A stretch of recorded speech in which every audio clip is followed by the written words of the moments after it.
I like Chris has got, Liz now, I got my nephew that's been fucking brightening up my days, dude. It's like Sean's got this dank ass weed he just grew, you know what I'm saying? It's like we all got these really good things going on right now. And that's just, you know what? Let's ride that into this episode, boys. And dig just, it. you know what I mean?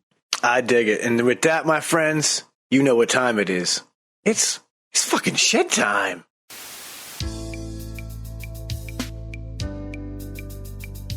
Ladies and gentlemen, I introduce you to Shedtime. What is Shedtime, you ask? Well, it's code for the consumption of cannabis, but it's much more than that. Shedtime's a state of mind. It's art, it's music, it's cryptocurrency, technology, it's food, it's vaping. It can be whatever you want it to be, as long as you're not letting the bastards get you down, not being a dick, and making it fun. When you're in the shed, it's whatever your mind allows you to create.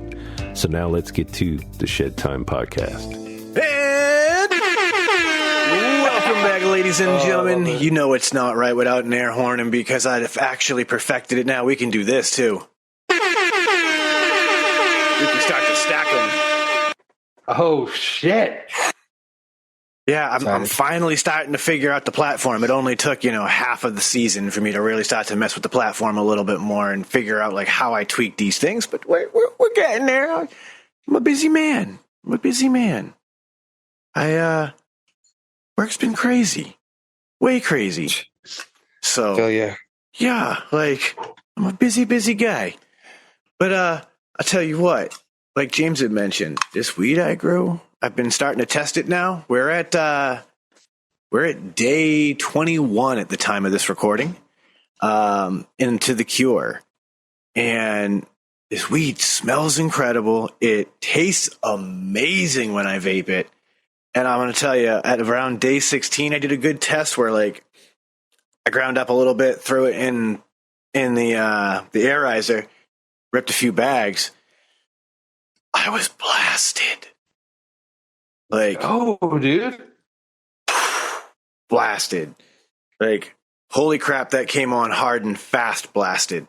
So that was, dude. I remember the first time I grew weed and like smoked it and shit. And like it got me high.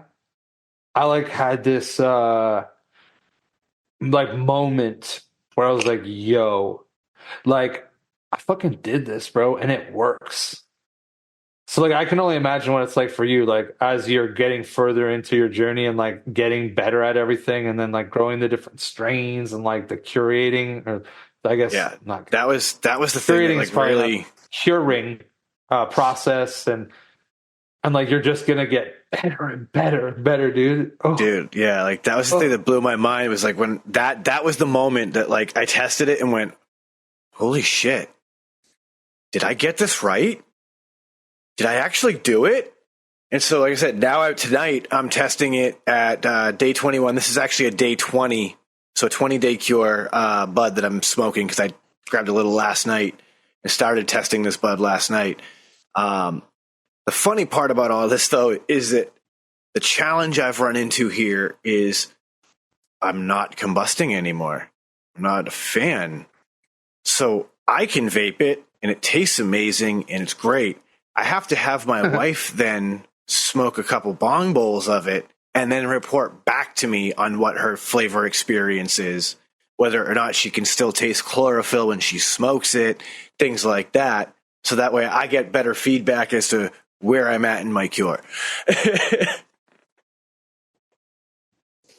Dude, can I just say, like, as a person that has combusted 3 times since I got a Dynavap, which I feel like at this point is like at least 4 years ago,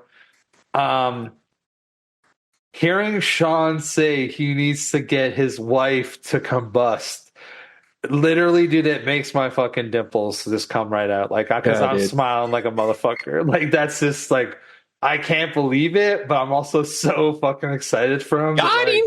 You know? Dude, I got to share this with you guys real quick just because I pulled this nug out. I'm not going to vape this one yet because this one is that one, Chris. You know, that one you saved till the end?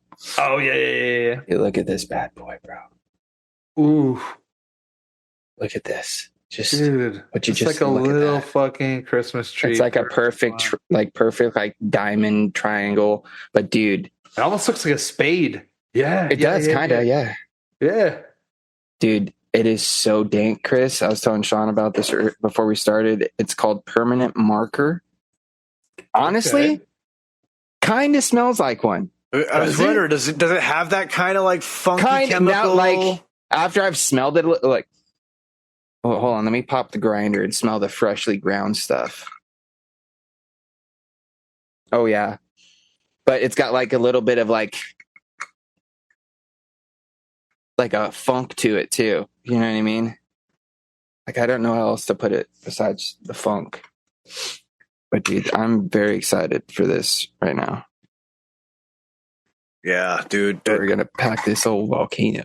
That shit just sounds amazing.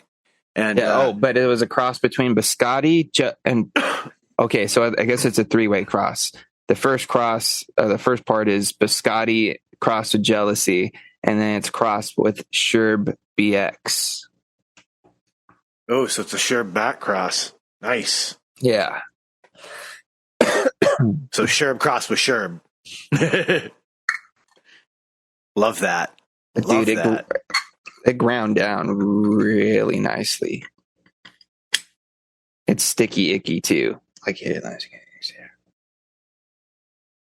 Ooh, very nice. How much? I like. I don't even remember how much this was, but it was worth it. Shout outs to Cream the Crop. I believe that's who this is from. We're going to give Cream of the Crop a studio audience clap here. A little round of applause. Very nicely done. Shout out to the live audience. Appreciate your guys' patience. Sometimes we're running a little bit late, you know? Yeah, we pay them in weed. They don't care. They're too stoned to care. I was about to say they're out there fucking sessioning right now anyways, dude. So speaking of the sesh, last week we were talking about the situation in Martha's Vineyard, and literally the next day, the day after we recorded it, the Massachusetts Cannabis Control Commission had changed some regulations that are going to now allow them to import weed. The catch being that they can't use the ferry system that takes you there. So they have to basically employ their own boats, which for some of the transport companies out there, they probably just had dollar signs pop up in their eyes because they were like, oh, yo, we can now buy a boat and offer like armored transport service. Yeah, I was going to say, because like they'll have to do armored transport, you'd think. Yeah. Because that's the thing. Like where I work is literally right down the street from one of the bigger armored transport services serving the cannabis industry. I would see their drivers almost on a daily basis come through the dispensaries because at least one of your vendors, you know what I mean, is going to use them almost every day when you're getting shipments. And yeah, like that is probably going to be a huge thing now, is like they're going to have armored boat service that is going to ferry cannabis over to the island now. And that's a whole new avenue that some of these businesses are going to get into that I think is kind of badass. No, that's honestly, that's pretty cool. I wish that I could get the company I work for to look at that as an avenue of revenue. But being that, you know, the company I work for builds police cars, they're very old school in the ownership. They would never think like, oh, hey, working with these cannabis transport companies or even like dispensaries who want to have security vehicles is a great revenue stream. They just know we don't want to get involved in that. I mean, in time, it'll just take somebody to do it and then it'll be good. But no, it's already being done by our competitors. Oh, that's the thing. It's just our ownership does not want any hand in that. They're just that old school. They're still like forever going to be weed is the devil. And that's just how it is. And so it'll take like them to die and they're like, yeah, it'll take brand new ownership. Somebody much younger with a more modern sense of ideas before that'll be a thing. Yeah. But, you know, that's okay because in the meantime, our competitors can reap the benefits of those few jobs in between. You know what I mean? Like, whatever. It is what it is. But Yeah, it's very cool and very exciting for the companies who are transporting. Very great for the people on the island who now are going to have access to medicine, because it wasn't just rec, it was also the med patients who were in a position of like, where are we going to get product? So like med patients are going to have access to their products that they need, and that's huge. So all in all, big win. I'm glad that it happened, and thankfully, I mean, there was already precedence in other legal states, so that was huge. But you want to hear some other crazy news? Well, it's not news, but I just want to know, since when did you listen to UK drill rap, Chris? See, you're listening to Central C, dude. Dude, What's I've been that like all listening about? to this like homie like all fucking day. Yeah, I guess it is kind of not related to what we were just talking about, but I just for some reason, man, I remember I was like listening to the DJ, like DJ X, you know, my Fucking boy DJ X, bro. and he played this song by like Dave. His name's Dave. Yeah, he's another And- UK guy. Yeah, and it's called Sprinter is the song. And I was like, man, this is all right. So then like I liked that song, and then I listened to a bit of Dave, and I heard a few other songs, and then there was a fucking song that he did with this dude, Central C. And I was like, this guy, I like his vibe too. And so then I started to listen to a bit of his stuff, ever like a little bit. This was like maybe a month ago. And then I think that like I just like started to add more songs by him to like my regular playlist. And then I think that it was like this morning, I was like, dude, I feel like listening to some Central C. So I just like went on Spotify, and I've just been listening to him like all day. Cause like he's one of the people. So some of the drill rap is like not for me. Cause like some of the guys, like I don't like what they say, or like I can't fully understand what they say. But this dude and Dave, both those guys, I can understand like 95% of what they say, and I like the way that they rap. And like all their beats are like, it's not like North American rap though. Like No, that's the whole thing. That's why it's drill, because it's the type of fucking beats and stuff that they're rapping over, as well as the flows that go over top of it, that makes it that UK drill sound. Okay. All right. Then that makes sense. And yeah, so that's why I was curious. I was like, what the fuck? I'm just going to say it.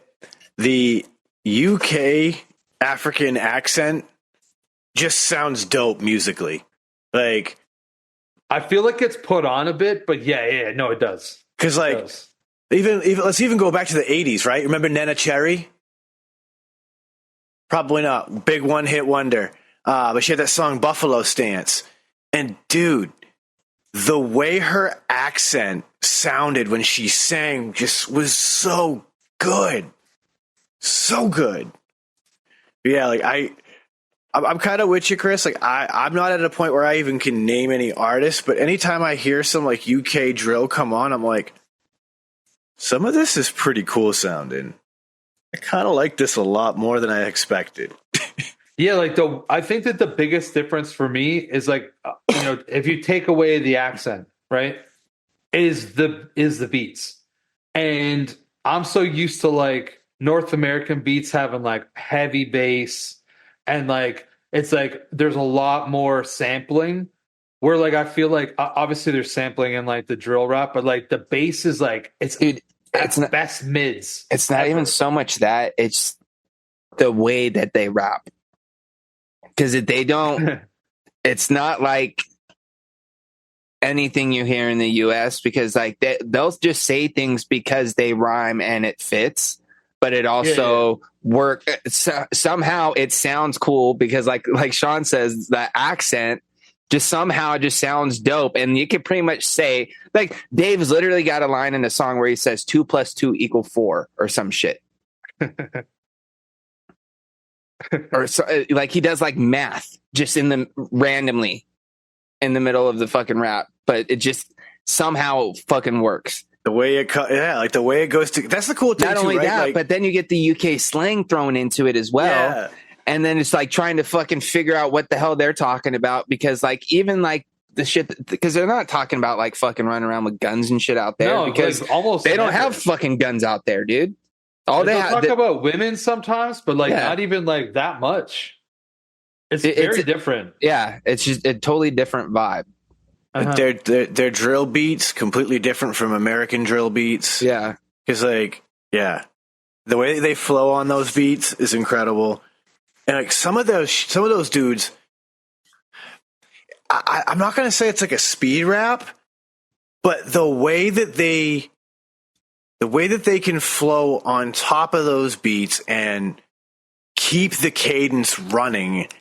I don't think it's so much that they're rapping fast as this that the cadence It just keeps mimics going. the beat. Yeah, it just stays with the beat so well that you're like, does he ever breathe? It's almost like their cadence is what's keeping the time of the song. You know what I mean? It's more like they're like the 4 count.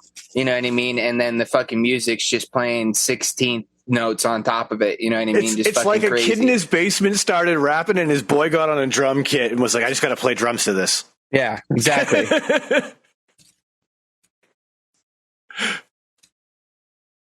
Yeah, I think that like of the people that I've heard though, like I definitely like Central C and Dave the most. Yeah, they're two of the most popular, like even outside of the UK. Because like I think Central C's actually done a few features with some US with Drake and shit. people. Yeah, I just was listening to a song that he did with Drake, which I guess love him or not. he just did a song with is it Lil Baby or one of the babies?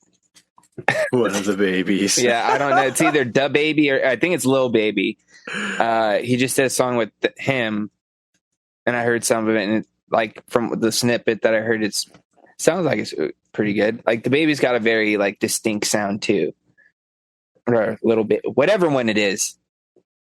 That baby rapper. Yeah, the younger one, the one that hasn't shot somebody, or maybe has. I don't know, but it hasn't knowingly shot somebody. Yeah. Oh my! The other one actually, I think, killed somebody.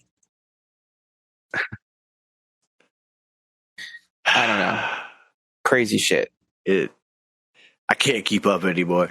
I can't. Like, it is kind of a trip on the fucking flip that we made in conversation from, weed news to yeah. Wait a minute, you're listening to UK drill? Yeah, I just looked down. I had my Discord open, and obviously, if you have Discord and you have you have friends on there, like if they're like listening, Spotify's linked. Yeah, it pops up. So I always know what Chris and Will are listening to.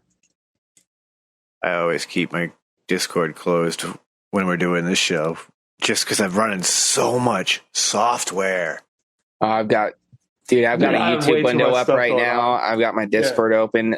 I paused the YouTube video. I'm watching an episode of the Burt Cast. It's like week 1 of Fully Loaded, his like tour that he does with a bunch of stand-up comedians. And this one's got. I know this podcast is going to be hilarious because the comedians that are on it, or at least on this podcast, are Dan Soder, Big J Okerson, fucking what's that other guy's name? Kyle Kinane, Chad Daniels, and Sam Morrell. And they're all fucking hilarious, dude. And if you get Big J and fucking Dan Soder together, dude, they just start going, dude. And then you throw Bert in the mix and you never know where it's going to fucking go, dude. Because he's either not listening or he's interrupting.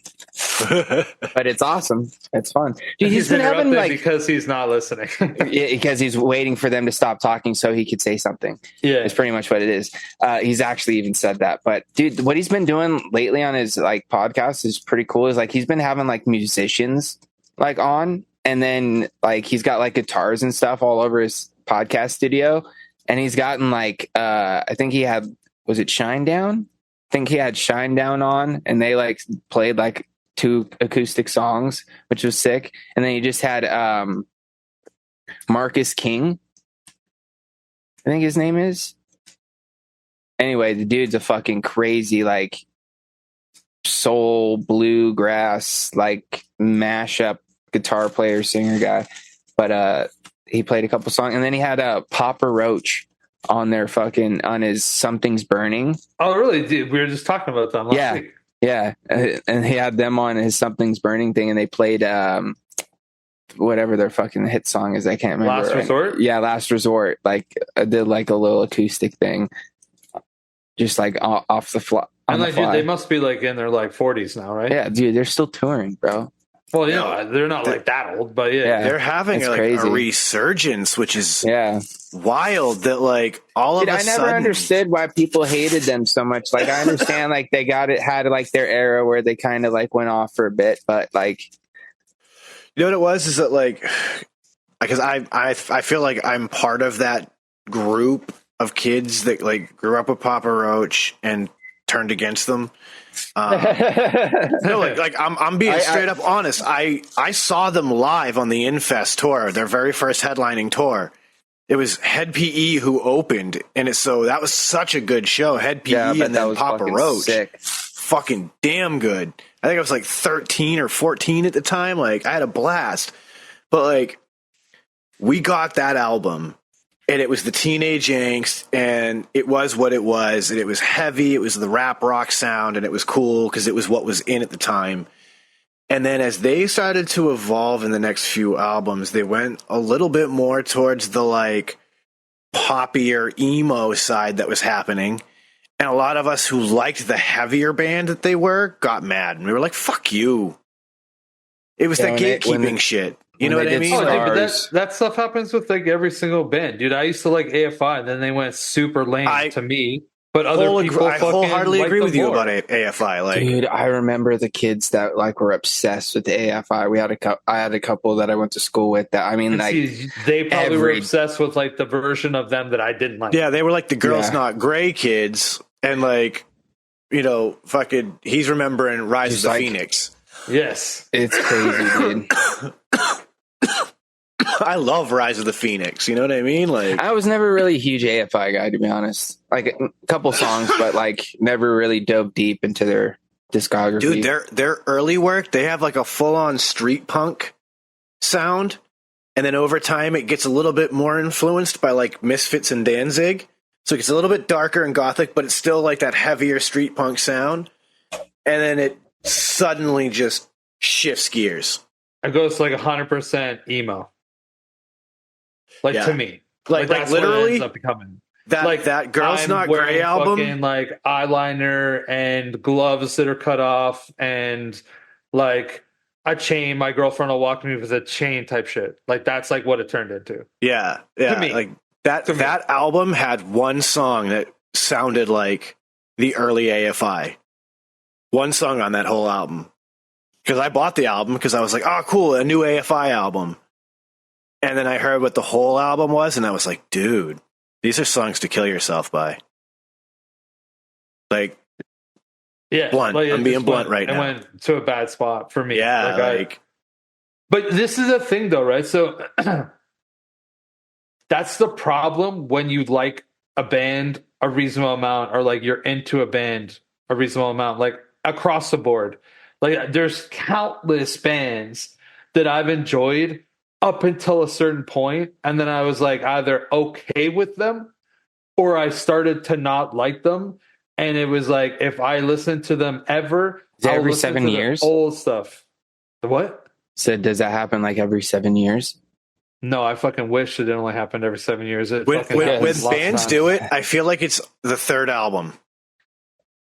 No, I only said that just because I think there's like some study that says like your cells fully regenerate. Yeah, every 7 years. So your tastes may change. Yeah, you're technically a new person every 7 years,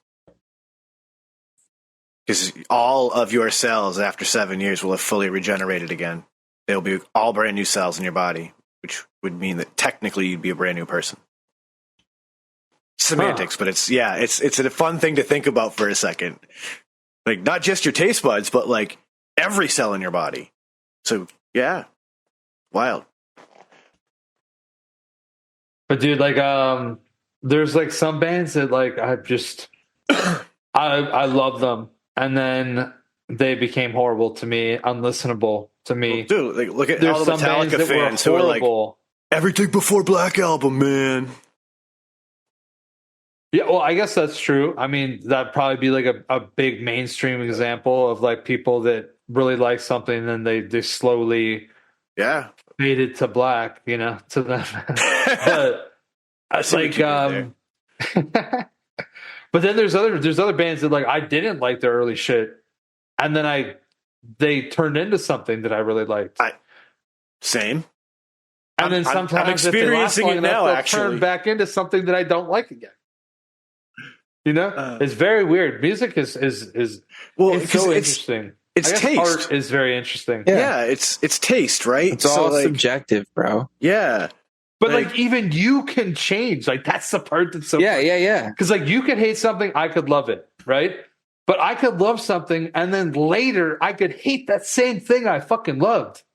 Oh yeah, but that's it. It's taste, right? Like I guess yeah. Me and Oreo cookies, perfect example, right? I grew up as a kid. Oreos were like special. We ate a lot of the cheap ones, so like I liked Oreos. Then I hit a point where like I really did not like the taste of Oreos. Never ate Oreos for years and years and years. Suddenly was like, all right, I'm going to give Oreos a shot again. There's some cool flavors out these days and that I do want to try. Try a couple of different Oreos. I'm like, I don't hate this. These are pretty good. All right, I fucks with Oreos again. Dude, I had some birthday cake ones the other day. Not too bad. I can't. Oh man, the toffee ones get me every time, dude. They're so good. I didn't know they were still just like a golden Oreo, boy. Like, that's it. That's like my jam. Golden Oreos. If I'm eating an Oreo, give me a golden Oreo. Maybe sometimes a double stuffed golden Oreo. I haven't had a golden in a grip. You know why? They remind me of Girl Guide cookies when I was a kid. So like up here when I was a kid, you used to be able to get you get like a pack, and half of it would be vanilla cookies and the other half would be like double chocolate cookies. Then you could get ones that were like all peanut butter or whatever. Golden Oreos when they first came out, because like they weren't around when I was a kid. I feel like they came out when I was a teenager. I was like, yo, this is like I can basically get the Girl Guide cookies all year round because this is basically the same thing. Because Mr. Christie, who made Oreos, also made the Girl Guide cookies up here. So like I was like convinced that the Girl Guide cookies were so popular that they're like, we're just gonna make fucking these all year round and we're gonna call them Golden Oreos. And we're gonna put them in the fucking Oreo stamp of the fucking cookie. And like that's like I kind of had this like whole idea that like that's how it all worked out. Damn, but they're fire. I mean, I could be right. I could be right. I could be wrong. No, honestly, dude, like who knows? But dude, I you know never what? will. I honestly, I'm not. There's a different kind of like sandwich type cookie. That's what I consider those cookies. They're a sandwich cookie. Yes, they are. You got two with the filling. But dude, I don't know if they're general. No, I don't think so. Fuck. There's another brand of those kind of cookies that don't have this like the same sort of pattern and shit, you know, printed on like or like stamped in like the cookie, but obviously are kind of a similar vibe. But I think they're like a shortbread or something. Yeah, dude, I know what you're talking about. You know which ones I'm talking about? Because they're like, slightly different color. They're not quite as yellowish. Yeah, you know what I mean. They're more of a tan. Golden. Yeah. Dude, those ones smack. Dude. They're almost like flower shaped the way that they look. Okay, hold up. Is the company called Dare? Like Dare? I don't think so. Like, okay, that sounds like a what was it again? That's up here. Dare. Dare cookies. We have Dare to keep kids off drugs in America. Yeah, we have that as well. No. There's something similar to that. I don't know. But yeah, they also there we go. Oh, see, they have something similar too, like because they have a snickerdoodle sandwich cookie. I'm just gonna do. Like I'm literally just knowing like what we're describing has been like almost all of the just generic store brand in a lot of places. It may be like grandmas make some. Yeah, I believe it. Like, I know if I go to friggin' Market Basket, which, if you're a New Englander, Market Basket is a goddamn religion. Dude, honestly, they might have just been like store brand cookies, but dude, But they're fire. They're so good. They are. You could get lemon ones too, and the lemon ones are fire. Yeah, so Dare has those also. Yeah, I seen They that. actually have like Dare also has ones that are they have lemon cream. Like you guys don't get peak creams, right? They're like high end cookies, sort of. They're like you can get like a peak creams assorted pack, and they'll be like little like double chocolate sandwich cookies with like a chocolate moussey kind of vibe. There'll be like a maple one inside that's like a square. There'll be like a round one that's just like a vanilla cream with like anyways, whatever. They make ones that have it'll be like a sandwich cookie, right? And so it'll be like a shortbread and shortbread. The top part has like it's like a circle is cut out, and there's a fucking raspberry glob of like preserve or something, and then it's a lemon cream, bro. That shit's so good. What? I might have to try to fucking find it like this week. It fucking came into my brain. Yes, I want some, but I want boysenberry. dude. They have like black currant ones that are like that too, but not lemon. It'll be like a vanilla with black currant. I'm fucking down. Dude, so it's basically so like good. the Knott's thumbprint, just as a sandwich cookie. Just a sandwich. Yeah, like but only one's got jelly on it. Yeah, just the top one. Yeah. Right. But the idea that you're mixing flavors like that, like a raspberry and the raspberry and a lemon cream, fire. that's gotta be a banger. But a nice buttery shortbread cookie, Yeah, dude, it's just fucking the combination dude, of fire. we are strangely early in the show to be talking about munchies. Shit's expensive though. So like if you go in there and you buy like a bag of Oreo cookies, it's like $3.49. If you buy the peak free shit, it's like $4.99.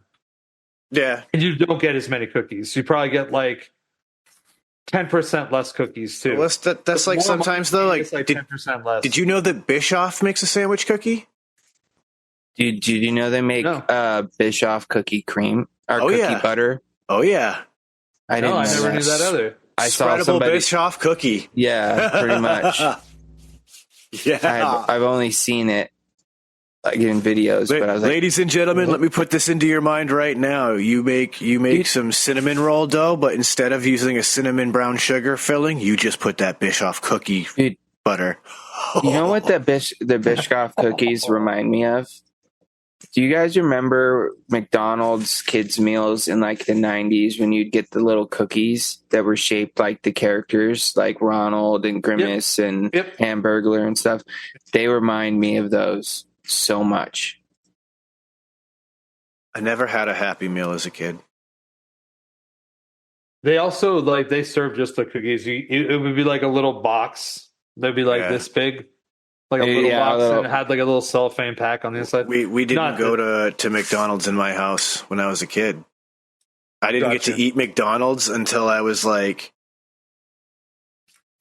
old enough that I would go have a sleepover at a friend's. Yeah, by that time they were gone because it was early 90s. Yeah, and then by that point too, if I'm old enough to be having sleepovers with friends, I'm not getting Happy Meals anymore. Yeah, I'm actually ordering a value meal. Meal, a Big or Mac, something, the double cheeseburger, or whatever. Yeah, dude, the 2 cheeseburger meal smacks sometimes. As a kid, oh fuck yeah! Especially back in the early to mid '90s when that was like a $2 friggin' meal. Dude, it was easy to have $2 as a kid. There was sorry, Sean. I remember as a kid there was there's just some times that I can remember specific things. There's this burger. It was called the Big Extra. Okay. And it was a full-size burger. And for some reason, it was dirt cheap compared to everything else. So you used to be able to go there. So this is even when I was a teenager. And I'd be going there with friends in a car. And so it'd be the late 90s. And you'd be able to get a fucking Big Extra combo for $4 with tax. And it would be this, it would basically be a done up quarter pounder with cheese because it'd have bacon, lettuce, tomato, onion, pickle. It'd be a full size burger and you get a full size combo, dude. And you used to be able to get the fucking thing for that. And you could like add a cheeseburger for like 79 fucking cents or some shit. In the fucking 90s. It's not even That reminds me of the Big and Tasty. Like 30 years ago. Dude, I remember going places when I was a kid with like, $5 and then coming back with change. And I'd get a full fucking meal.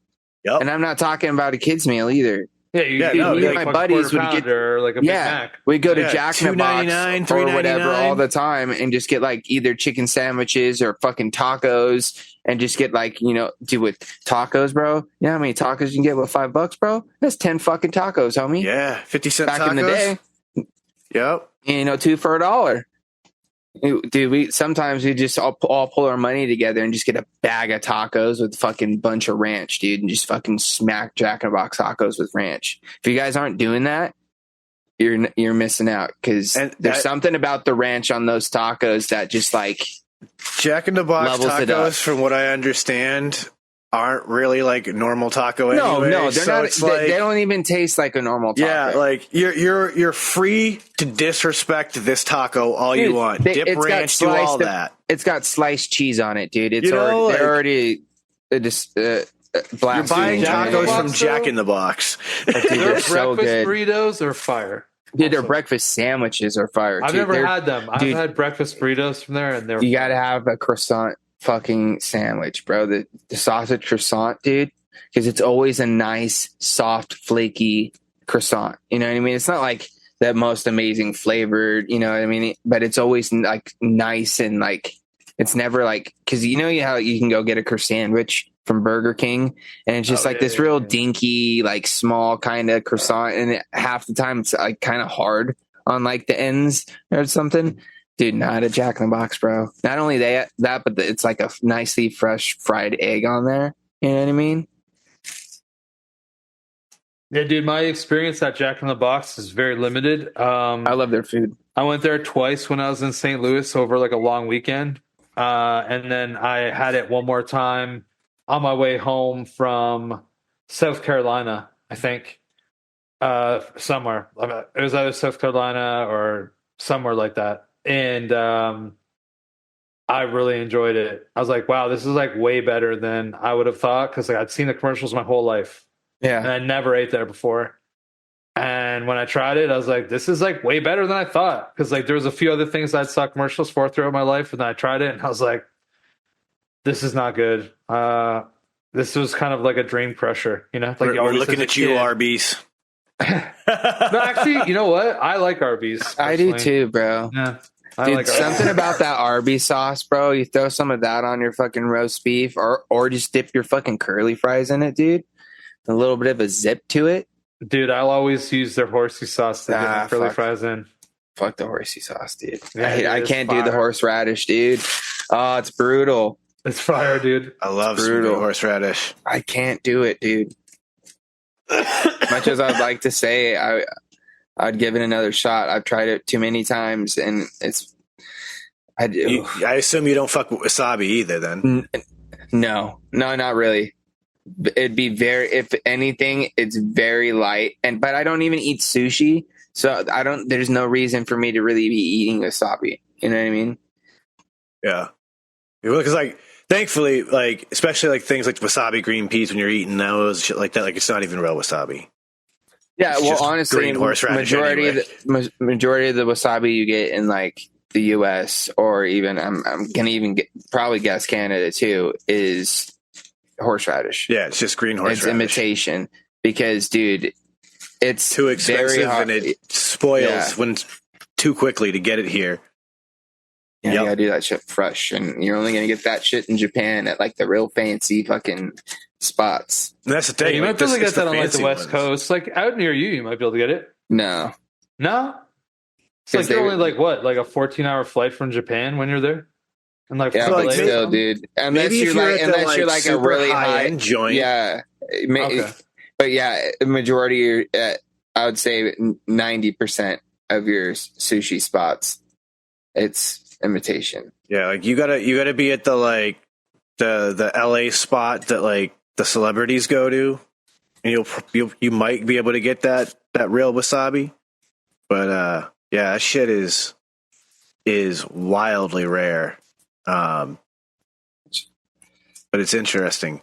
Yeah, the fact that like I don't know what else they add. They have to add something else because it doesn't taste the same as horseradish. No, I'm sure there's just other. You know what I mean? Like there's got to be some weird. Well, dude, herb note or something. it's like imitation crab, bro. Yeah, what is it?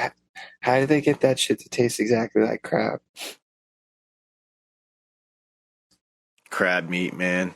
I was watching Josh Weissman's show, The Trick on how to like pop the meat out of crab legs so that you keep it whole. Yeah, dude. I've yet to try it because I haven't had crab legs recently. But dude, I want some. Yeah, I need you to report back the day you get to try because I'm not going to put you in a position to try it myself. But I watched that hack and I just watched him just be like, boop, boop, boop. And I was like, you got to be kidding me. That looks like so much fun. Dude, crab legs are so good, bro. Yeah, that's something you ain't getting in a fast food joint. A little bit of some lemon garlic butter. Dip it in there. Tasty stuff, dude. You know, it is summertime, so I might have to get a lobster roll soon. Dude, yeah. A lobster tail action wouldn't be too bad either. Maybe a little side of some scrimps. I do love a good fried shrimp.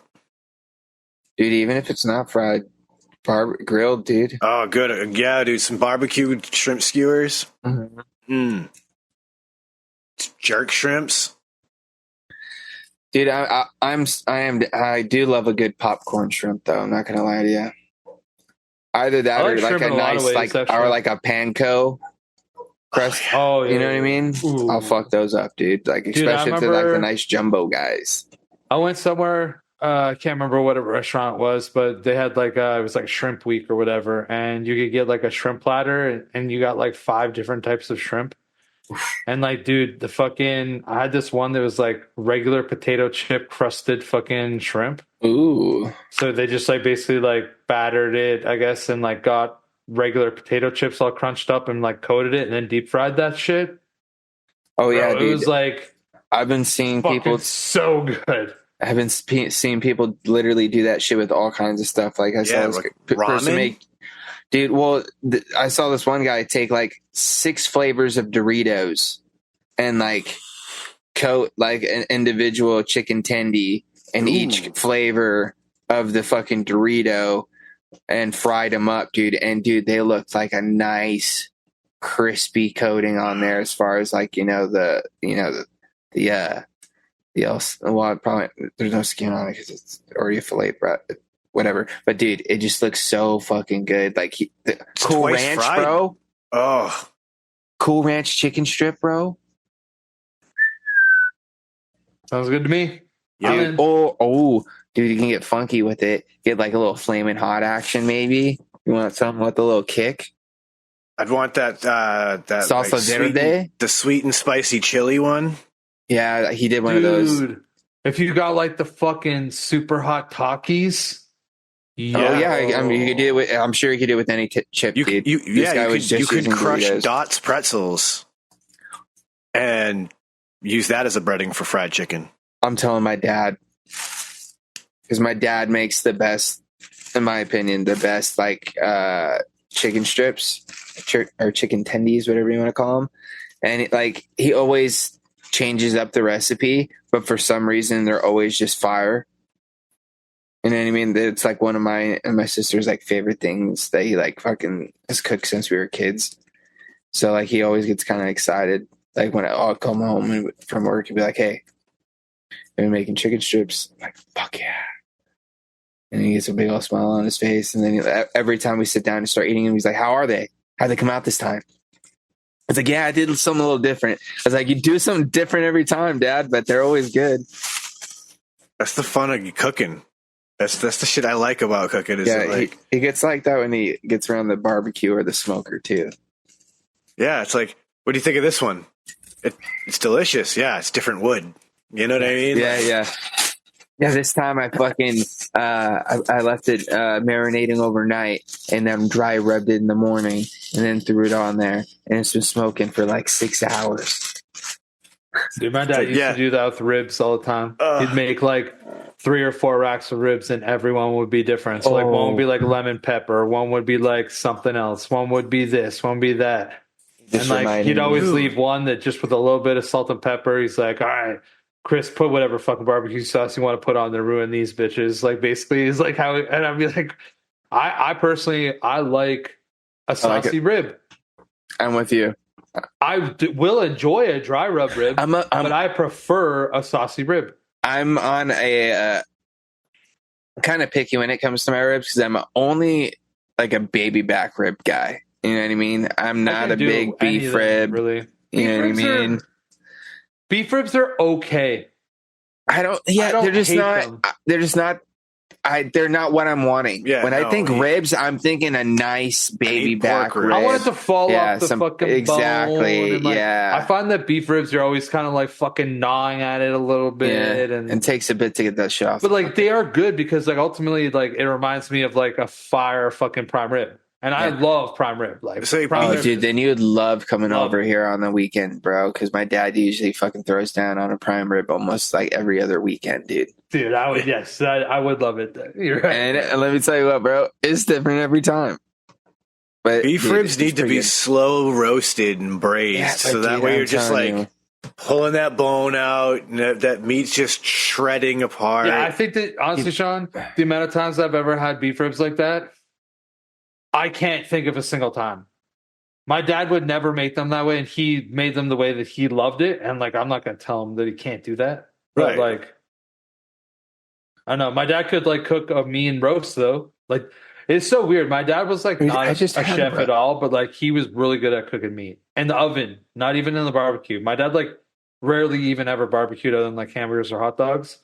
But, like, he could cook ribs like a boss in the oven. He could cook, like, a mean-ass fucking roast in the oven. He could roast a chicken real good in the fucking oven. My father could set the house on fire making a bowl of cereal. My dad can throw down on a couple things. Other than that.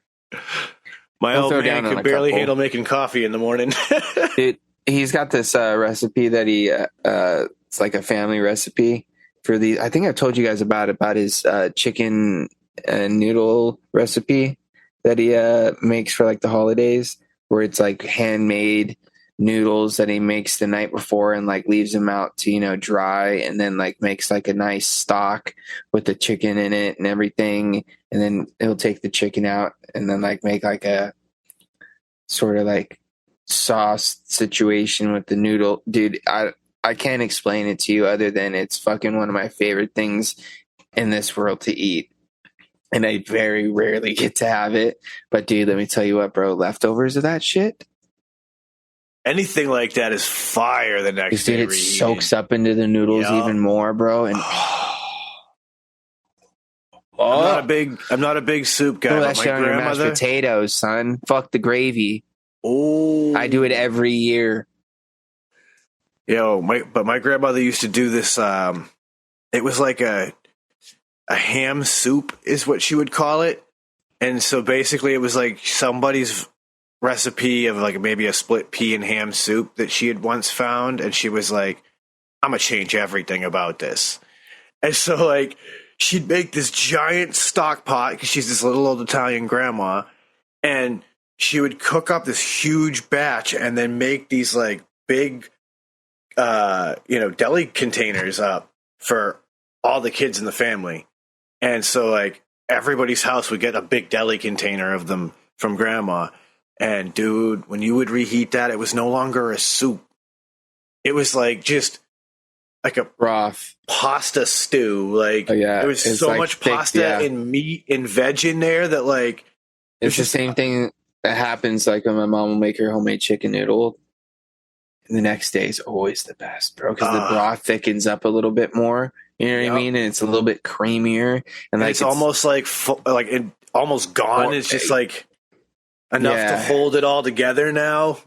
Yeah, the noodles is fucking definitely plump up an extra little bit. You know what I mean? It was this big. Now it's this big. She's like the real big, like egg noodle one, like the twisty egg noodles, dude. So egg noodles. For friends listening who are always thinking like, quick, easy things that I can make because it's late Dude, having Pretty egg much. noodles are clutch because you could just boil them shits real quick. Butter, salt and pepper, fire, done, quick meal. And it doesn't suck. It makes me think about what else we could possibly do with those noodles that my dad makes for the holidays. Like, I wonder what that would be like with like some Alfredo sauce thrown on them. Oh, You know what I mean? Because I've only had him like in this chicken broth. You know what I mean? homemade noodles, anything, any sauce, anytime. Because they're all hand cut, dude. Because what you'll do is you just fucking roll out the fucking thing real nice, like, and then you'll sit there and you'll just fucking roll it up. It's like this fucking like big ass fucking roll, right? And it's like you can see the spiral, and then you sit there and you just chop it up like pretty much like even thickness, little fucking saucers, and then you just sit there and you unroll them, and you got these fucking long noodles that are all about the same size, and you just lay them across your fucking table on some flour, let them sit overnight to stiffen up, and then the next day fucking. Ready If to you need to rip. break them down a little bit to get them in the pot, you can do so. But dude, Yeah. so fucking. Any application for a long noodle, I guarantee you those would be fire. You want to make good spaghetti? There it is. You want to make ramen? Talk about a ill homemade ramen with some fresh homemade noodles. Woo!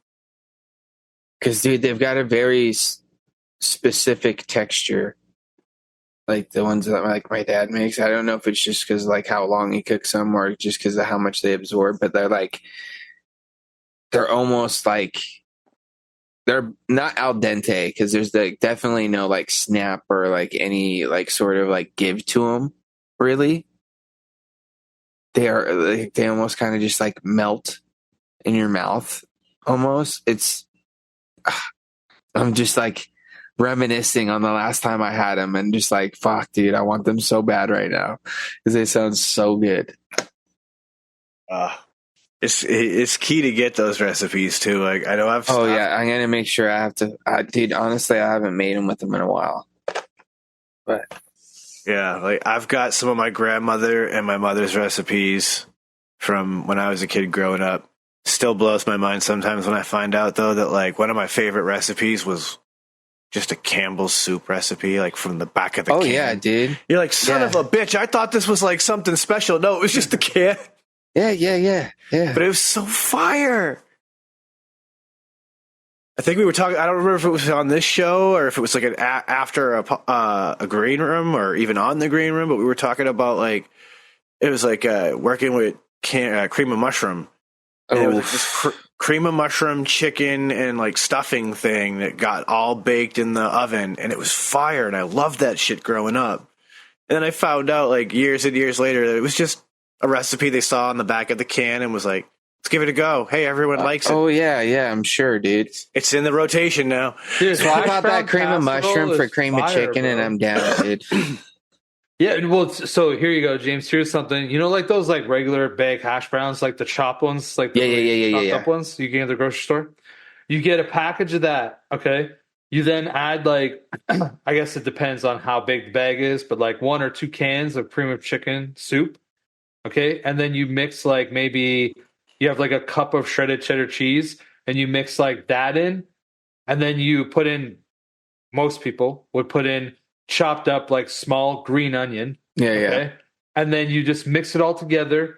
Then you fucking just sprinkle a little bit of cheddar cheese on top, and you put it in a casserole dish, like one of the deeper ones. Like, you know, like the circle kind of vibe, or like the square Pyrex, whatever they are, Corningware, whatever.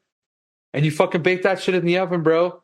And it is fire. That's like literally what my mom would always make. And she would like make like, she would like boil a ham in a pot.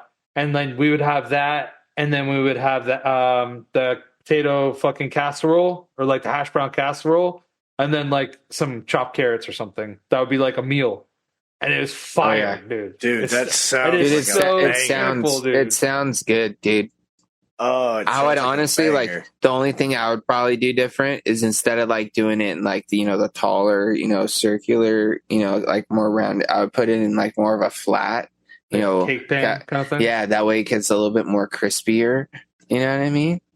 And dude, that would probably be I'm hearing this and my brain goes, because it kind of reminds me of almost like chop the meat, mix that in there. That's what I was gonna say. So throw some chicken in there, dude. They would like chop the ham and then ham too. Yeah. So like they would use leftover ham and then make the potato casserole and then.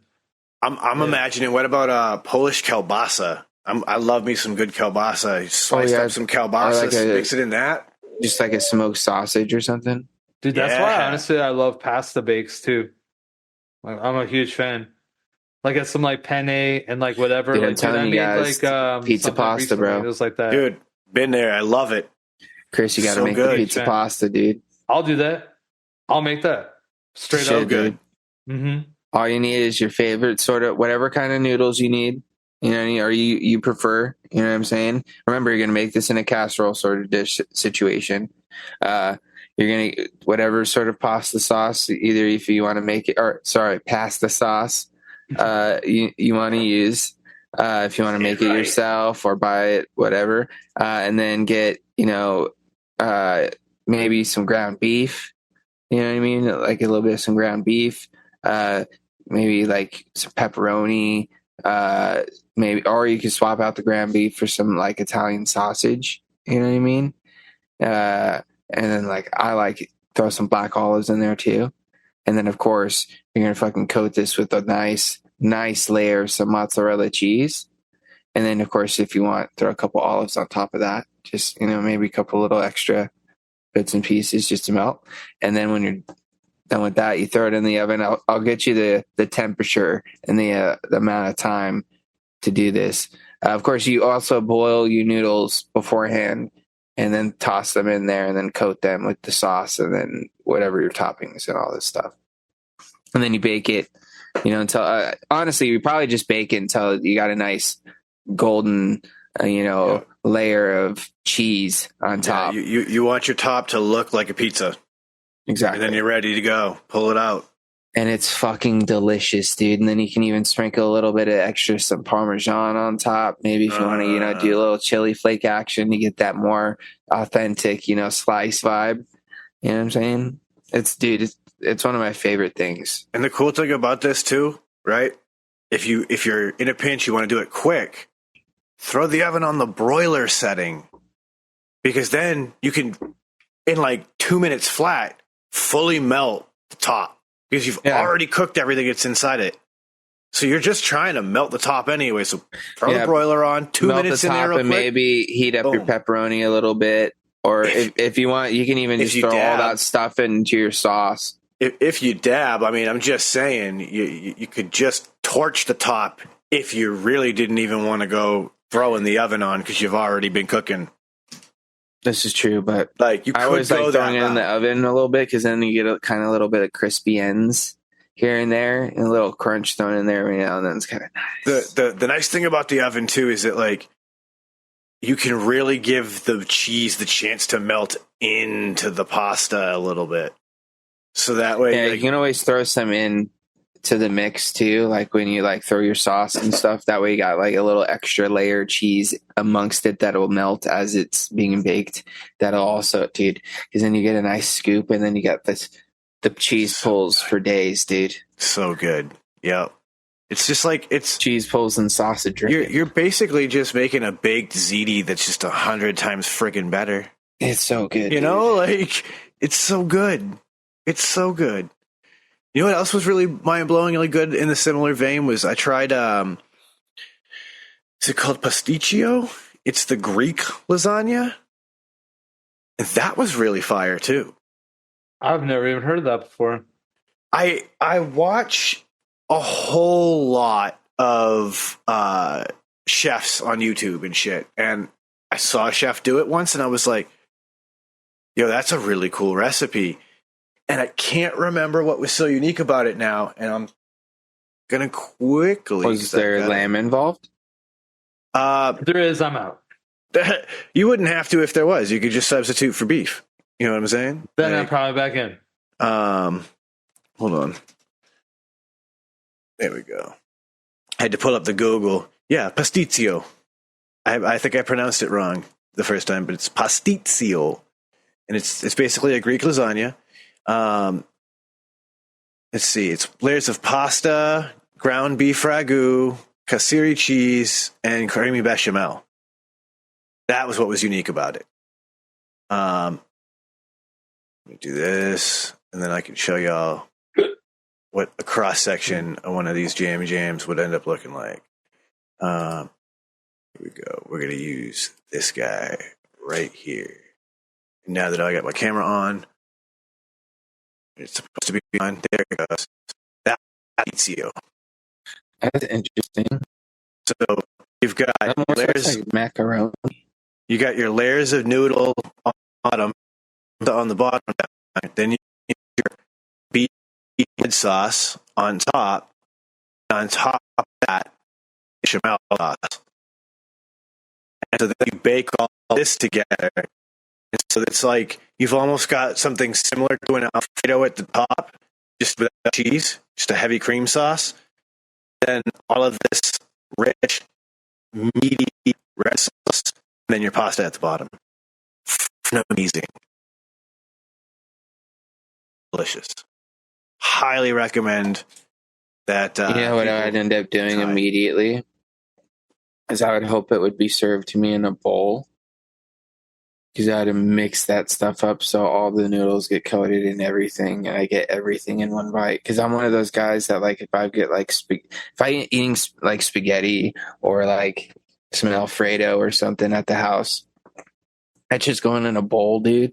Because I'm gonna put a nice hefty, serving of sauce on that shit, and then I'm gonna sit there and I'm just gonna toss it all around until everything's nicely coated and everything's nice and saucy, and then I fucking throw all the cheese and the extras on top of that, and then just get down. That's how you're supposed to eat those, though. That's why this is like a Greek lasagna. No, so but I'm just saying, like anytime you get served those types of things at like restaurants and stuff, they always come on plates. I'm like, why can't we just put this shit in a bowl? You know what I mean? I entirely agree. Spaghetti, fettuccine. It's just so much easier That's how I eat it at home. Yeah, that's what I'm saying. It's so much easier to eat that way. Not only that, but so much easier to make sure everything's nicely coated and you can get a nice mix action without it fucking flying all over the fucking place. Like I said, you have it exactly right. You're supposed to put it in, then you're supposed to add additional sauce on top. You gotta hit it with the extra cheese and shit. Then you gotta mix it.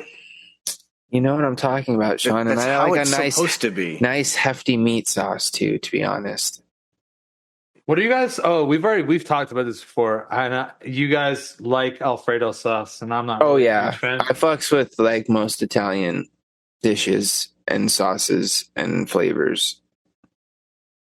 I need a good marsala. That's what I need in my life.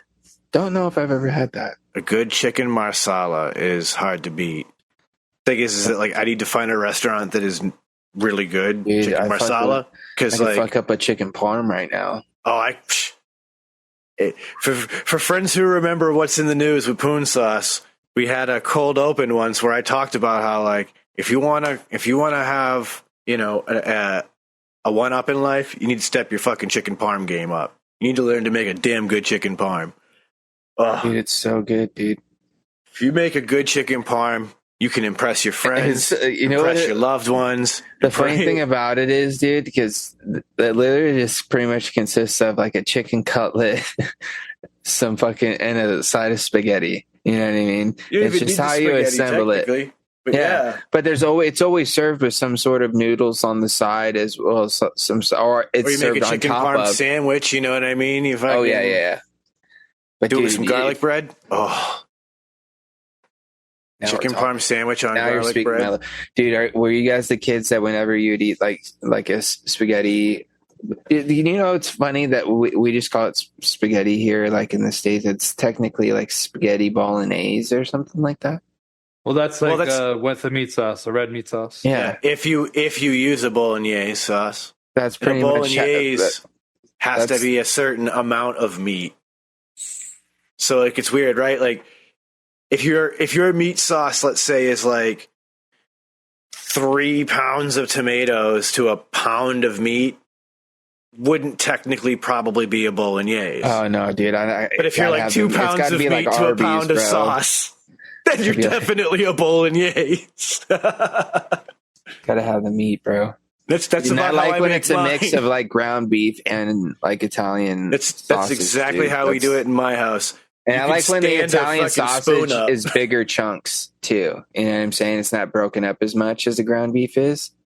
Because I like just like the ground beef for the flavor it adds, but I like the Italian sausage to get a nice little bite of the sausage amongst, whatever else is going on. It just adds that little bit of, because I don't want it in every bite though. You got to get it properly seared before you introduce it into the sauce. That's a mistake I've seen people make, and I'm like, oh yeah, you got to get a nice nice hard sear on all your ground beef, all your sausage, any of that meat that's going in there. And then once it's nicely got a hard, good sear, so it's got that nice texture, then throw it in, because that sear adds that extra flavor. And oh man, this has turned into just a food episode. Yeah, it has. That's what happens when we record this around dinner time for me. I do love to cook, but it's too hot right now to cook. Dude, speaking of cooking, I'm going to have for dinner tonight? A little teriyaki chicken bowl. But using the Panda Express Mandarin sauce, which is just like a Mandarin teriyaki sauce. Like Mandarin style. Because you remember when you used to be able to get Mandarin chicken at Panda Express?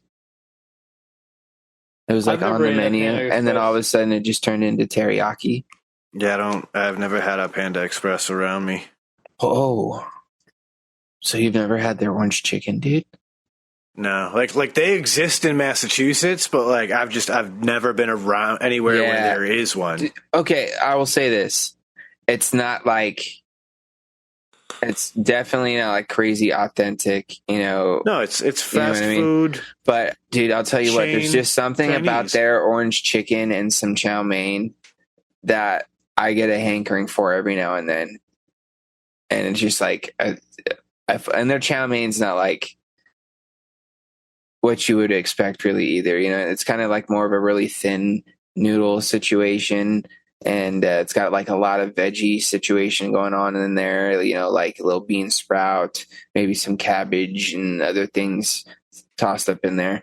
But dude,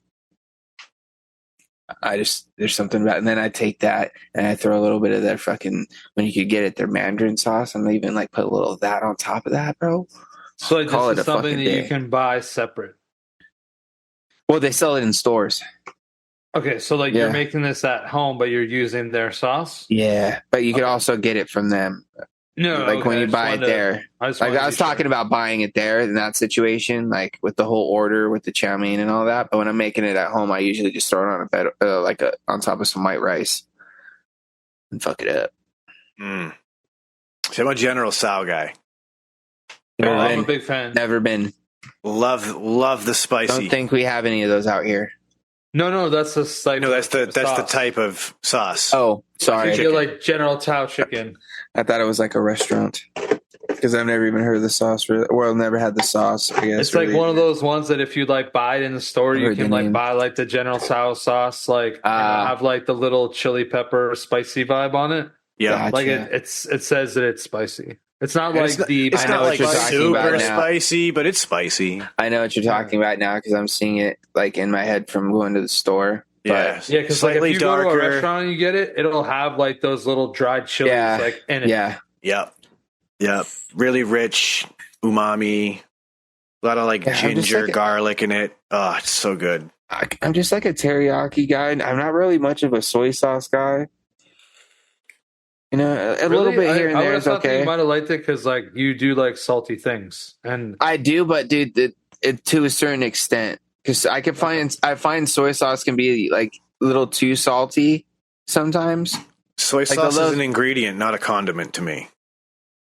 Yeah, yeah, no, that's true. I'll add a little bit. You know what I mean? Maybe just a little dash on top of something. If I'm just having just some rice, just some white rice, I might throw a little soy sauce on top of that. Just add a little flavor to the rice. You know what I'm saying? But other than that. if there's like a teriyaki or something lying around, I'll throw that on there because it's, a little sweet, little tangy. You know what I mean? You know what I And haven't the soy had in a sauce while? is already in the teriyaki sauce usually anyway. Yeah. So you're good. You got your extra salt right there. When was the last time you had a teriyaki burger though, Sean? In the last, I'd say 6 to 8 months, but it's been long enough. I could go for another. I know a spot that has some fire burgers. Problem is the teriyaki burger is a thick burger. It is, dude. Their burgers, they do thick ones and smash, and I do love a double smash. Oh, because again, dude, a smash teriyaki. That's a smashed teriyaki burger would be fire. Yeah, yeah, because like the teriyaki with the pineapple. Oh. See, here's the thing. I'm honestly not like I like a teriyaki burger, but I could do without the pineapple on it. I love the pineapple on it. This joint got one. They do a pineapple and banana, and I never thought a grilled banana would be as good as it is. No, I could see that because like a grilled plantain's a pretty popular type of thing. But that's the thing. It's like a regular yellow banana, not a plantain, which is why I was like, same. No, I'm just kidding. It's slightly different. Like, because like it's starchier when you use a plantain, but yeah, there's definitely a more substance to a plantain. Yeah, but I don't know what they do if they're like mixing something in it, like some flour or whatever to help it. But it was really good. It didn't taste like a banana. It just added a different creamy texture on top with it mixed with everything else in that burger. Like, yeah, shout out to them. They are Brazilian operated, so they've got some like really cool ways to work with meat. Like those thick burgers, they do a picanha burger. Oh my god! Spice. So picanha is a cut of beef that is basically sirloin with a fat cap.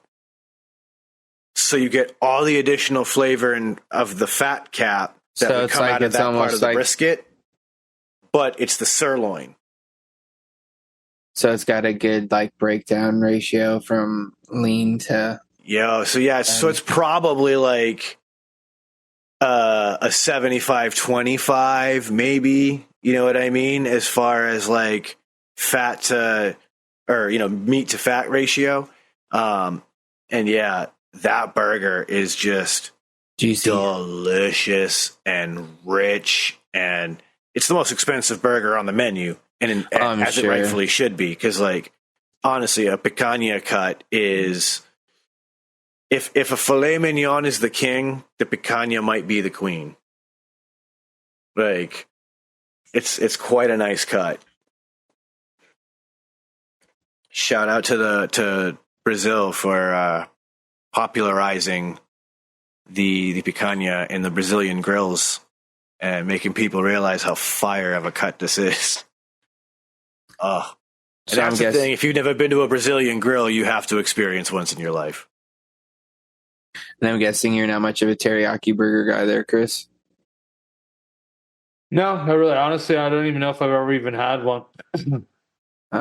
Yeah. I don't know. When it comes to like hamburgers, like getting super extravagant, it starts to like just fade away for me. Like there's like, I'll go super. I'll go like super weird when it starts to get weird. Like it's like my brain just can't compute. You know what I'm saying? Like I just really struggle. So like I remember probably the most weird burger that I ever had that was super good at the time. Like I don't know if I would still like it, but it was like a regular kind of like smash burger kind of thing. And on the bottom part of the bun, it had peanut butter and bacon. And then the top, there was like a fucking strawberry preserve. And I remember trying it thinking, this is going to be either the coolest thing I've ever ate or probably one of the grossest things I've ever ate. And it was surprisingly really fucking good. Dude, that was I was honestly burger. just off you saying you didn't get too crazy, the only question I had in my head was like, I was gonna ask you. So you're out on the PB&J burger, and then, dude, oddly enough, you try it, and you actually. I wish I would have asked. The craziest thing, I'm waiting for. Like I had a sunny side up egg on top of a burger once. That was crazy. I've had an egg on a burger. I thought he was gonna say, dude, when you took me to In-N-Out and we fucking had. It was like too much, man. I could have had. But, no, I was gonna say that's as crazy as you get. Like, with the PB&J burger, huh? Yeah, but there's certain things that I just don't like that I'd obviously never eat on a hamburger. So I would never have like a teriyaki burger with a pineapple ever. I wouldn't have anything that had like avocado or like that's what I mean. Like I think that like I'm more of a just ketchup, mustard, lettuce, mayo vibe guy. I don't even really like. I actually no. I will take that back. I don't like barbecue sauce on a hamburger. Like if you sauced up a hamburger patty as you're cooking with barbecue sauce, like I will probably pass. Yeah, honestly, I don't like that when people sauce patties while they're no, don't sauce the patty. Like I fucks with a rodeo burger. I don't even really like that. Don't sauce my patty. Here's the thing. I'm not honestly like too big of a fan of a rodeo burger because I don't like how it's just like you got like a big old onion ring on there. But I'd much rather prefer is if there's like crispy onion straws on there. Then that would be. I'll take that, bro. That's the one way I'll eat like onions on like a Wendy's burger did a jam like that at one point. Yeah, it was like a barbecue sauce with the onion straw. That shit was fire, dude. Because with that, like it's so McDonald's actually they've done that up here, anyways. But dude, I'll fucks with. That's the one way I'll fuck with onions on like a burger or like a maybe like a pulled pork sandwich or something like that. Other than that, dude, I actually think that McDonald's right now has a Parmesan burger that has those on it up here. Keep on seeing the like signs in front of McDonald's. So like get the Parm burger or like creamy Parm burger, and it has like those onion, whatever they're called, straws, fried onion strings or onion straws. Oh, so good. Crispy onions, the crispy onion thingies. But we've already talked about this before. I love onions in general. Like I'll eat them raw. I'll eat them cooked. I'll eat them sautéed. Like. Fried. I think you even said at one point you might even be able to just take a bite out of an onion. I've done it once as a kid, just one bite. I don't know if I could eat a whole one like an apple, but I could at least take a single bite out of one and be like, that's a good onion. Take a slice out of it. But yeah, that's some craziness. That's I don't know. I guess I love onions. I'm also the crazy person that likes stupid hot foods because it makes me feel like I'm going to fucking jump out of my skin and go through time. Dude, I ate something pretty spicy recently. I'm trying to remember what it was, dude. Gave me a run for my money, and I was like, oh, dude, Sean would probably really like this. Fuck, what was it, man? I know I had some damn good spicy wings not too long ago. And they're not like I think you'd fuck with them because they're like a Carolina Gold barbecue sauce with like just a nice hot sauce, like a standard like buffalo hot sauce, just a hot version. Yeah, I'll fuck with like a hot buffalo. I like a buffalo sauce, dude. I'll fuck with it. So like they've got what they call the Gold Digger, which is the Carolina Gold barbecue, and then they've got the Hot Mess, which is the ex-girlfriend. Or the Hot Mess is their hot buffalo, and then they have the ex-girlfriend sauce, which is gold digging Hot Mess combined.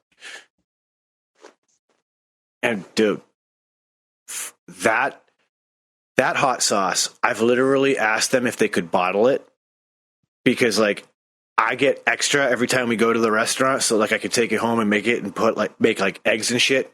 Put it on top of eggs. Put it on like a breakfast burrito or something. Yeah, or in a breakfast burrito. I'll put it on just about anything. Pizza?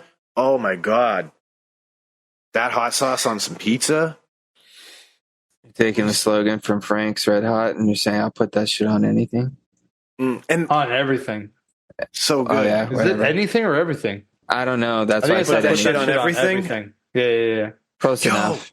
Speaking of condiments. Remember the old lady would say that shit? That was Yeah. like, that's like part of the reason why Yeah, I was yeah, like, yeah. I hit harder. What's up, Sean? While we're on the topic of condiments, I learned the craziest shit today. So, because I work in the industry I work in, and I'm technically part of a Ford dealership, I was just talking with my boss, and I had mentioned how, like, I wonder if there are any open recalls on my car. And he's like, well, shit, give me the last 6 numbers of your VIN, and I'll run a check on it and see if there's any open recalls for you. So he ran the check, printed everything out for me, gave it to me. And what we found that was really interesting is that the very first owner of my car was the H.J. Heinz Company. Really? I'm so baffled by this that, like, I almost that have was to, like their security car. I don't know. I need to call my buddy and be like, was your mother-in-law the only owner of this car before me? Or who did she buy it from? Because this information is mind-boggling. But yeah, I don't know why. I don't know how. It's very possible. It could have been in like a security vehicle that they just used on their property briefly, and then they put it up for auction after a year or two. I don't know. But yeah, very first owner of that car was the H.J. Heinz Company of That's Heinz 57. Like, my boss was like, H.J. Heinz Company. It's like, what's that? I was like, that's Heinz, like Heinz 57. And he goes, oh shit.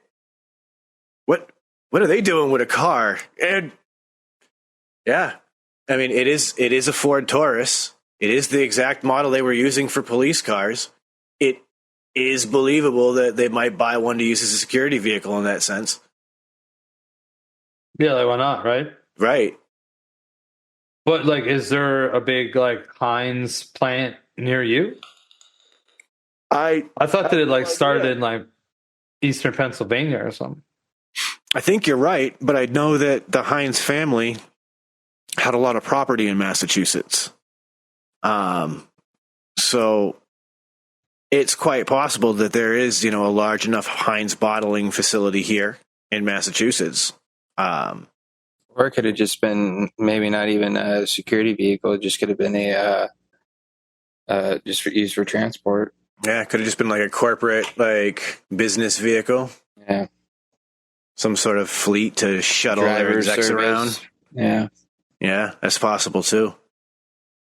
But yeah. Dude, it literally could have just been like the car bought to like hustle some kids to school and back for like some higher up there. Yeah, who knows? But yeah, that was a real trip. Real trip to find Condiment out. royalty owned your car. Let's just put it that way. Well, and the crazy thing is that the part of the reason I know that Heinz had property here in Massachusetts is that one of my close friends that I grew up with lived in Henry Heinz vacation home in Marshfield, which is just, 15, 20 miles north of where I live. Like, not far away, And, yeah, he grew up in the Heinz household where they would vacation on the beach. Wow. Beautiful home they built. By like today's standards, it's just like, a modest 3-bedroom home. But, for a nice vacation home in whatever year it was built, I can't remember. Like, that had to have been a pretty lavish vacation home right there on the beach. Because he's like right on the seawall overlooking the ocean. Like, you step out his backyard, there's a seawall at the end, and you're looking straight down at the ocean. So, I mean, sick. hell of a place to grow up. Shout out to Sketchy. For longtime listeners, any of the stories I've ever told you about Sketchy, that's the kid who grew up in the Heinz household. Had a beautiful screen porch, man. Looking out into like the neighborhood and everything, just to like let the breeze in and everything. Wonderful little house. What a trip. Memories. And with that, we are coming to the end of our time here on the Shedtime Podcast. So ladies and gentlemen, thank you so much for tuning in. We do appreciate all you out there in the Shedhead Nation. As you guys are probably well aware, you know how we bring this to a close. Uncle Chris, bring us on home. All right. Well, thanks for tuning in. Appreciate you guys. Yeah, we covered a lot of stuff today, so hopefully you guys kept up. I'm still listening to the same drill rap, and it's still vibing for me perfectly. I'm actually gonna play some on my little road trip that I got going on. I actually made a deal with Liz that she gets 1 tank of fuel as the DJ, then I get 1 tank of fuel as the DJ. And because we're towing a trailer, it's gonna take a lot of fucking fuel. So it's probably every 250 miles I'm probably gonna have to stop. So that's the DJ time. I've been planning out sets of shit that I vibe with, and just say, yo, this is it, and you can't complain because she likes country and stuff. And so yeah, Liz. I was like, all right, well, you got to show me what you got. Don't try to be oh, Chris is gonna like this. Just play whatever you want to play. So that's what I'm gonna do as well. Oh, I hope there's some gems, dude. I'm sure that there probably will end up being. You have to report back and let me know, dude. Yeah, well, there's going to be a good amount of time. We got probably 18 hours of driving twice in 4 days. So there's definitely going to be some music played. But yeah, I think that other than that, everybody just check out all the stuff that I normally would say. Green Room, Friday Nights, Frame Jank and Vapor, YouTube, ShedtimePodcast.com. Check out our Patreon. You can check out all the people that have been on the show that'll be on ShedtimePodcast.com. And I think that that's it from me. So everybody be safe, have a good week, and live your best life. Frames. I'm going to keep it short and sweet. As always, 5-star reviews. If you guys can, that would be greatly appreciated. And of course, shout out to the Shedheads for all your support. I'm going to shout out, fuck words. Sorry. Got some in my eye. I'm going to end it as I always do, sending out all those positive vibes, crisp high fives. Don't forget to tell somebody you love them, and a little bag or dab will do you. That's a fact, ladies and gentlemen. Of course, one last time, ShedtimePodcast.com, one-stop shop for all things Shedtime Podcast. You can find the merch store there, Patreon, and so much more. And, of course, check out the Green Room over on the Frames Jank and Vapor channel. Friday nights, it's a live show that we do, and we love it so much, and we would love it if you guys joined us live right there in chat. Good time. So with all of that, you know what I'm going to tell you? Don't let the best get you down. Be cool. Don't be a dick. And whatever it is you do, try and have some fun. It's the Shedtime Podcast, and it's time to roll on up and roll on out.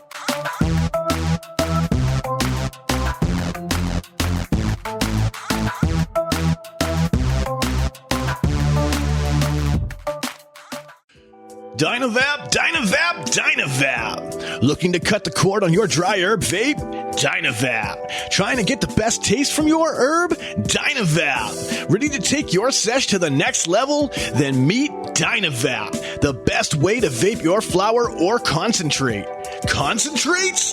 That's right. Your flower or hash can be vaped using Dynavap. Check out Dynavap.com to learn more. That's Dynavap.com. Lose the ash? Dynavap. What's going on, Shedheads? It's your boy, Frames Janklin. Are you looking to step up your match game or have a raw copper, brass, or stainless mod or RDA that you're absolutely tired of polishing? Then you need to go and hit up my man Ashton of Palmer's Powders. He does some absolutely amazing powder coating work. He offers many different colors and finishes at an absolutely killer price. This man is taking powder coating to a whole new level, and he can make your setup an absolute masterpiece. You can go follow him over on Instagram at Palmer's Powders, and you can go check out pricing on his website, palmerspowders.com. That's palmerspowders.com. And as always, let's just vape on, Shedheads. I want you to think of your favorite rebuildable right now. Yeah, okay, so you have a layer cake in your hand, and now you're about... Oh, sorry, yeah. that's not everyone's favorite. That's just mine. So think of your favorite rebuildable atomizer. Think about how good of a vape it produces for you. Now, take that and amplify it. And the way that you amplify that is you put in some Breezestone coils. Breezestone coils are handcrafted in Adelaide, Australia. They're made from some of the finest quality wire that you can get. I believe it's Wire Buddha. You take those coils, you take them out of that phenomenal packaging that clearly shows how much care that Adam puts on the quality of his coils and the insurance that you get them in good shape. You put them in that favorite RDA, and guess what? You have coils that now sing better than Celine Dion. Go check out Breezestone coils. You can find them on localvape.com and also steelvalleyvapors.com. Suck, dude. Hey, I did. And after a show of mostly talking about food, I think we all got the munchies. Yeah, I'm ready to eat. Actually, dude, I'm still so full from dinner, but it's all good. Oh, man.